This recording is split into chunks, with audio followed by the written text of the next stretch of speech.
आज हम बात करने वाले हैं देहरादून से गुजरती हुई नदियों के बारे में। देहरादून शहर के बीच से दो प्रमुख नदियां गुजरती हैं, बिंदाल जो कि एक सीजनल नदी है और रिछपन्ना जो कि एक बारहमासी नदी है।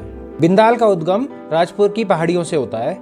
यहाँ पर स्थित एक प्राचीन बावरी मंदिर तथा विवेकानंद तपस्थली के नज़दीक यह नदी देहरादून के बीचों बीच से बहती है।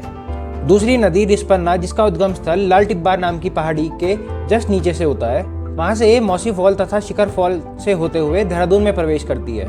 देहरादून से होकर गुजरने के बाद ये दोनों नदियाँ मथुरावाला नामक जगह पर सपेरा बस्ती के पास इनका संगम होता है। संगम के बाद आगे चलकर एक कांसराव राम की जगह पर ये दोनों नदियाँ सोंग रिवर से मिलती हैं, जो कि गंगा की एक ट्रिब्यूटरी है।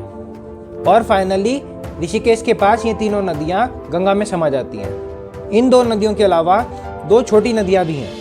पहली नालापानी राव जो कि रिछपन्ना की सहायक नदी है, और दूसरी तमसा जो कि आसन नदी की एक सहायक नदी है, जो खुद यमुना की सहायक नदी है। इसी तमसा के तट पर बना है विश्व प्रसिद्ध टपकेश्वर मंदिर। एक समय था जब इन सारी नदियों का पानी नहरों के थ्रू देहरादून में लाया जाता था तथा पीने और घरेलू उपयोगों में यूज होता था। आज भी अगर आप देखेंगे तो राजपुर में शिखर फॉल के नज़दीक रिछपन्ना का पानी देहरादून की जल आपूर्ति के लिए भेजा जाता है।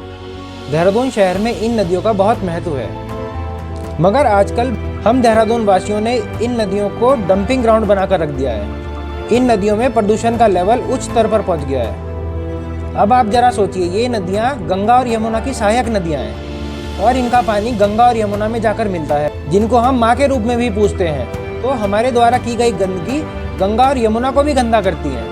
सरकार के साथ साथ हम आम निवासियों को भी इस बारे में जागरूकता फैलानी चाहिए तथा नदियों के संरक्षण के लिए काम करना चाहिए।